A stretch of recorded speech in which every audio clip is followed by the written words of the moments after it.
السالك بالحق والمتكلم بالاستقامة، الراذل مكسب المظالم، النافض يديه من قبض الرشوة، الذي يسد أذنيه عن سمع الدماء ويغمض عينيه عن النظر إلى الشر.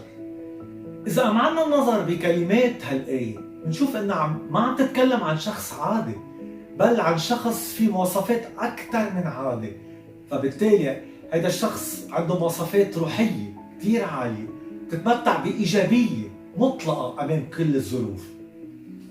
فإذا بدنا نحكي نعرف اليوم ونتكلم عن الإيجابية، باللغة العربية كلمة الإيجاب هي القبول والموافقة، بينما كلمة سلب هو الامتناع والرفض. باللغة اليونانية هي الإقدام والشجاعة والتعاون، بينما السلبية هي حالة نفسية بتؤدي إلى البطء والتردد وعدم التعاون. فمفهوم الإيجابية الروحي أول شيء إيجابية بالسلوك، فبيتسم بالإقدام. المؤمن عنده يتسم بالإقدام والمبادرة والمشاركة وتقديم المساعدة والالتزام بالحق والعدل والقانون والأمانة بعمل الخير، بينما السلوك السلبي بيتسم بالانسحاب والتراخي والكسل والتردد والعزلة والأنانية. كلمة الرب بتقول فمن يعرف أن يعمل حسنا، هيدا إيجابي، ولا يعمل سلبي فذلك خطية له. ثاني شيء الإيجابية بالحكمة، السلوك الإيجابي أكيد بيتسم بالحكمة، بينما السلوك السلبي بيتسم بالجهل. تقول وأما الحكمة التي من فوق فهي أولا طاهرة، ثم مسالمة، مترفقة، مذعنة، مملوءة رحمة وأثمارا صالحة، عديمة الريب والرياء. بدي اياك تتخيل معي إيجابية الحب الإلهي، محبة الله الأبدية. حب الإنسان محبة أبدية. أكثر من هيك الرب قرر ولا نهار يتراجع بحبه لإله، فقرر يقطع عهد معه، عهد بمحبة أبدية. يقول محبة أبدية، أحببتك من أجل ذلك أدمت لك الرحمة. وقمة هالمحبة هي بالتجسد الإلهي، وقت يسوع بذل نفسه كرمال الإنسان اللي بيحبه. تقول الكلمة لأنه هكذا أحب الله العالم حتى بذل ابنه الوحيد لكي لا يهلك كل من يؤمن به بل تكون له الحياة الأبدية. تعالوا نتعلم من المسيح بعض الدروس بالحياة عن الحياة المسيحية المملوءة بالإيجابية. أول شيء نتعلمه إيجابية الحب وإخلاء الذات حتى الموت. تجسد يسوع المسيح الكلمة وقمة الحب والبذل والاتضاع وموته عنا. بتقول وإذ وجد في الهيئة كإنسان وضع نفسه وأطاع حتى الموت، موت الصليب. اثنين إيجابية الحسم والوضوح والقوة. فبتجربته على الجبل رفض يسوع كلام إبليس أو الخضوع له وانتهر وقال له كلمته الشهيرة اذهب عني يا شيطان. ثلاثة الإيجابية بالتدخل وقت الأزمات.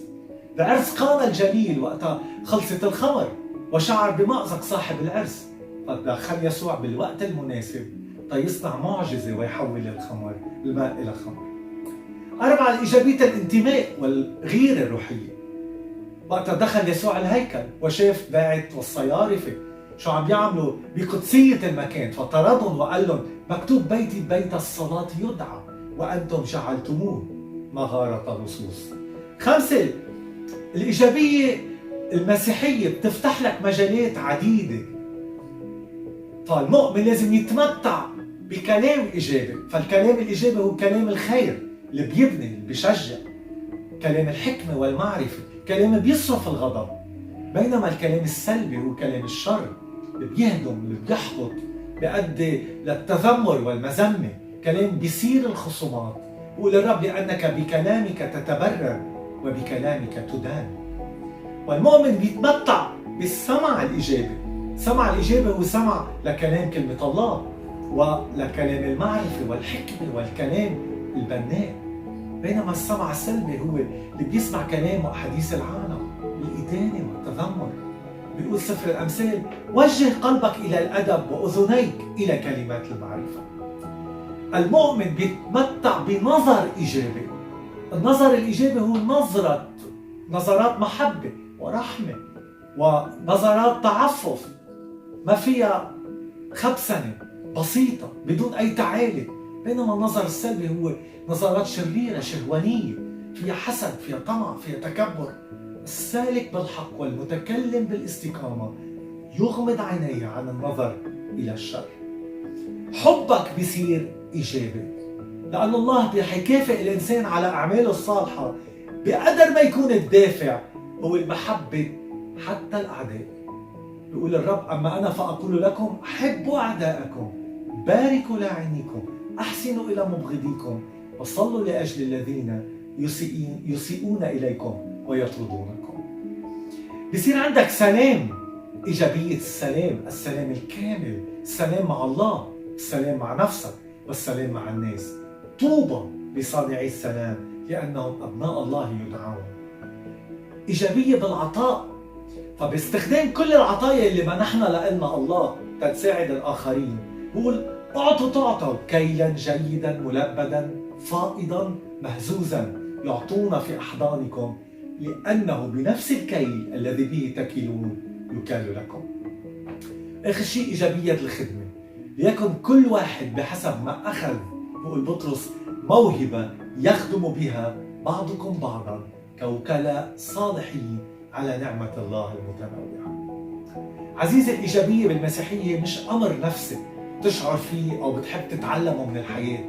على العكس، إيجابية هي سلوك روحي مستوحى من شخص المسيح وكلمته.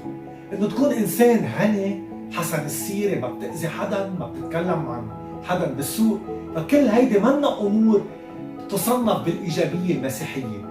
الإيجابيين بيعطيهم الله مواهب خاصة تساعدهم للتمييز والنجاح. رسالة الثالثة ليوحنا بيقول: أيها الحبيب في كل شيء أروم، يعني أريد أن تكون ناجحا وصحيحا، يعني بصحة جيدة كما إن نفسك ناجحة. تذكر، إحدى علامات الإيجابية المسيحية هي نموك وتقدمك روحيا. تقول الكلمة: بل صادقين في المحبة ننمو في كل شيء إلى ذاك الذي هو الرأس، المسيح. حياتنا هي وزنة سلمها الله لنا. لازم ننمي شخصيتنا تنتحول إلى شخصية قوية في معرفة الحق الإلهي. آمين.